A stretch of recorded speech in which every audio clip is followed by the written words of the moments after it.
alaykum hurmatli yurtdoshlar. Yana bir ajoyib xushxabar. Bir akamizga Zoltay Korona bo'yicha yordam bergan edik. Akamizning nomlariga kimdir Zoltay Koronadan roziliklarisiz, xabarlarisiz 200 ming rubl оформить qilgan. Hozirgi kunda protsentlar bilan 350 ming bo'lib ketgan edi. Va harakatlarimiz natijasida kecha mana jinoiy ish qo'zg'atildi va akamizni jabrlanuvchi deb qaror chiqarildi. Ishlar mumkin Koronadan 200 ming rubl olingan, patent berishdi deb e'lon qilingan. Jinoiy ish qo'zg'atilganligi haqidagi qaror. Endi xudo xohlasa shu qarorni Zoltay Koronaga akamiz bilan hozir tashladik. Endi nomlaridan qarz o'chiriladi. Akamizdan fikrlarini bilamiz. Assalomu alaykum yana bir bor. Assalomu alaykum. Abu Bakar, yaxshimisiz uka? Ishlaringiz yaxshimi? Charchamang. Kayfiyatlar yaxshimi? Meni kayfiyatim aytgandan ham a'lo deydi-ku. Kayfiyatim zo'r, yaxshi, nasring ham chotki.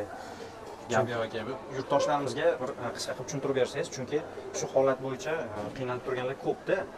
Shunga qisqa va lo'nda tushuntirib bering, nima bo'lgan? Keyin xizmatlarimiz yoqdimi, qanaqa bo'ldi, hammasi bir qisqa fikringizni bildirsangiz. Xo'p, qisqa va lo'nda tushuntirib o'taman.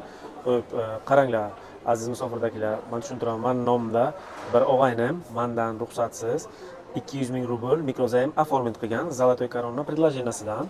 Buni men keyinchalik bilib sezib qoldim. Pulni o'zini kartasiga tushirib qo'ygan ekan. Последний 4 ta raqami kartani o'shandan aniqladik, kimligini, qanaqligini. Keyin shu holat yuzasidan biza murojaat qildik MVDga.